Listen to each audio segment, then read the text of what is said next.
Have you ever caught yourself saying, "I'll start when things calm down"? Maybe it's when work becomes less stressful, when your salary is a little higher, when you've paid off one more bill, when the economy feels more stable, when you finally feel ready. It sounds responsible. It sounds patient. But what if that feeling of "not yet" is quietly costing you more than any bad financial decision ever could? The strange thing is that most people don't fall behind because they make one terrible choice. They fall behind because they spend years waiting for the moment that finally feels safe enough to begin. And the uncomfortable truth is, that moment rarely arrives. If you've ever felt like you're standing still while everyone else seems to be moving forward, this conversation is for you. Because today, I don't want to talk about money first. I want to talk about waiting. Because waiting has a psychology of its own. And once you understand it, you'll start seeing it everywhere. One of the biggest misunderstandings about financial progress is that people assume successful people simply acted earlier because they were more confident. But confidence usually comes after action, not before it. Most of us imagine that one day we'll wake up feeling completely prepared. We'll understand investing. We'll know exactly how to budget. We'll have enough savings.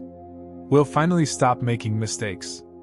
Only then we think, will it be time to begin? The problem is that our brains are designed to avoid uncertainty. From a psychological point of view, uncertainty feels uncomfortable. Our minds naturally search for certainty because certainty feels safe. So we tell ourselves a story. "I'll start later." The story feels logical. But many times, it's simply fear wearing the clothes of responsibility. That's not something to feel guilty about. It's something almost everyone experiences. Think about how often people postpone things that matter. Learning a new skill. Applying for a better job. Starting therapy. Having difficult conversations. Taking care of their health. Managing their finances. The pattern is almost identical. We imagine that future versions of ourselves will somehow be more disciplined, more motivated, more knowledgeable.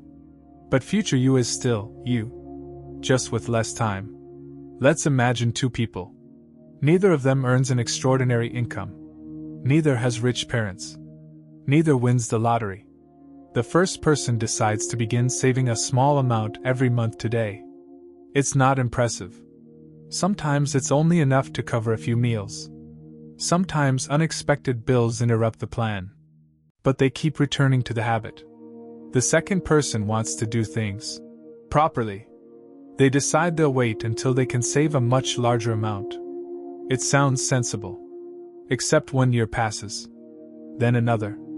Life becomes more expensive. Rent increases. Food costs rise. Family responsibilities grow. A car needs repairs. Someone gets sick. Another holiday season arrives. Suddenly 5 years have disappeared. Here's the interesting part. The first person wasn't building wealth as much as they were building identity.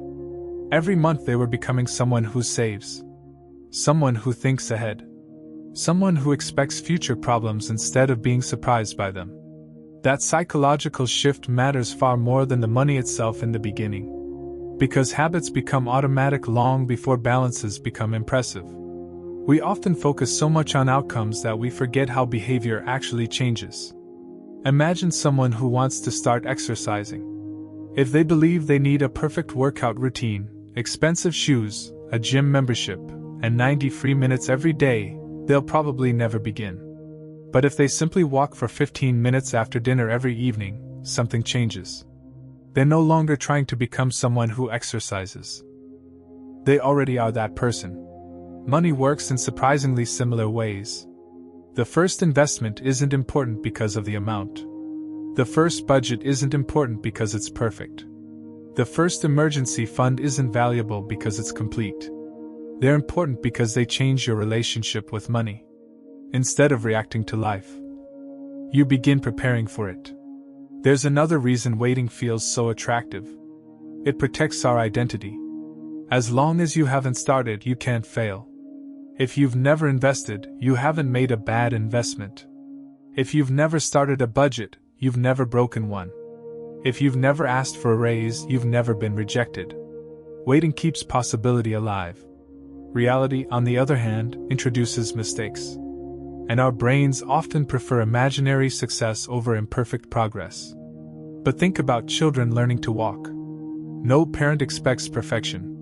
Nobody says, "Come back when you've mastered balance." Falling is simply part of learning. Somehow, adults forget this. Especially with money. We expect ourselves to understand everything before doing anything. When in reality, experience is usually the teacher, not preparation. One of the biggest financial advantages anyone can have isn't intelligence. It isn't even income. It's time. Time allows small decisions to compound. Not only financially, but emotionally. Let's use a simple example. Imagine two people invest exactly the same amount every month. One begins at 25. The other begins at 35. The younger person doesn't necessarily invest more money overall. They simply allow their money more years to grow. That's the quiet power of compound growth. Growth building upon previous growth. It's slow enough to feel invisible. Until one day it doesn't. But compound interest isn't limited to investments. Confidence compounds. Knowledge compounds. Experience compounds. Relationships compound. Career skills compound. The earlier you begin practicing something, the more opportunities life has to reward that consistency. Waiting delays all of those invisible benefits. Not just financial ones. Something else happens while we're waiting. Our standards quietly move. Have you noticed that? You tell yourself you'll feel comfortable investing once you earn more. Then you earn more. But your expenses rise too. Now you decide you'll wait until you've paid off more debt. Then another expense appears. Then inflation changes prices.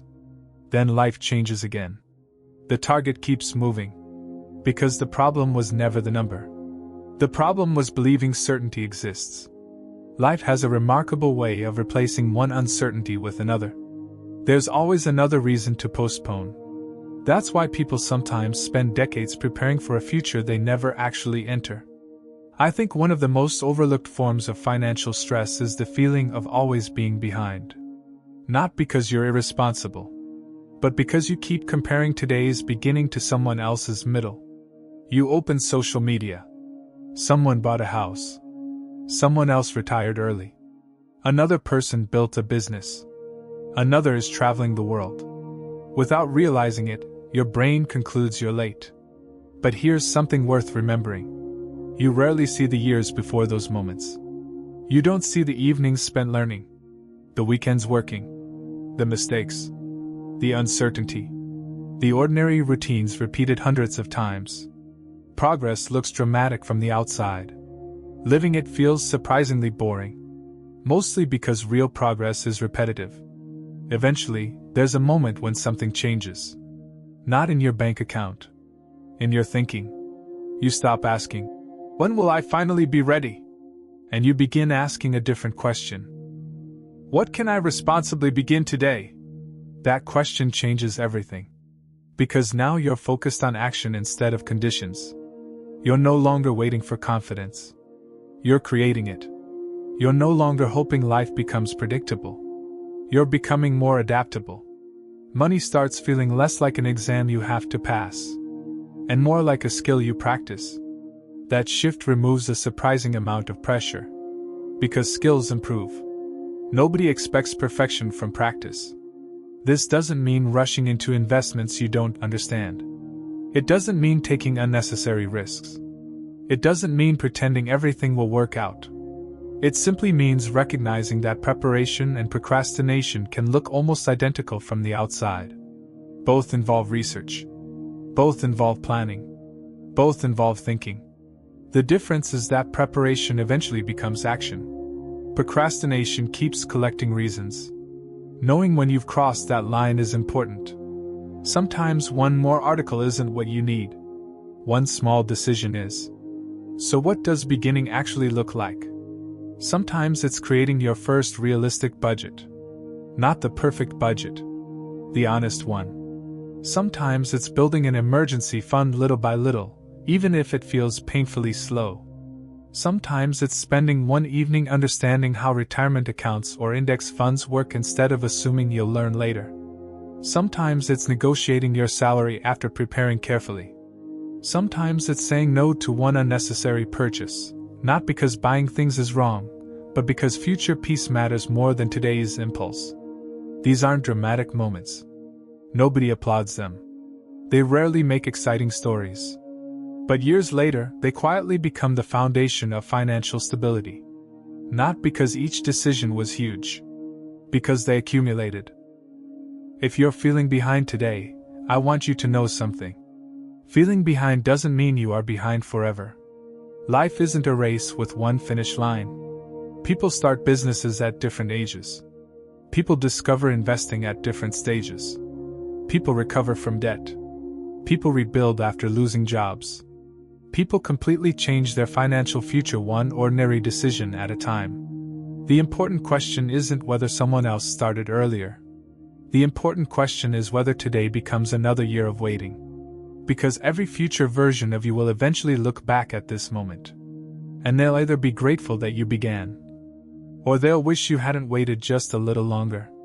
Maybe the perfect time never arrives. Maybe life will always feel a little uncertain. Maybe there will always be another expense, another responsibility, another reason to delay. But perhaps that's exactly why beginning matters. Not because conditions are perfect. Because they never were. Financial peace isn't built in moments of certainty. It's built through repeated decisions made despite uncertainty. Small decisions. Quiet decisions. Ordinary decisions.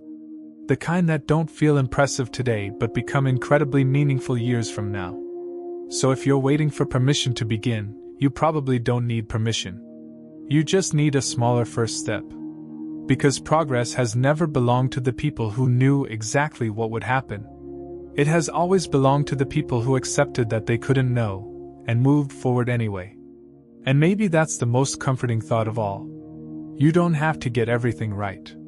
You just have to stop believing that tomorrow is somehow more qualified than today. One calm step. Then another. That's how almost every meaningful financial journey begins.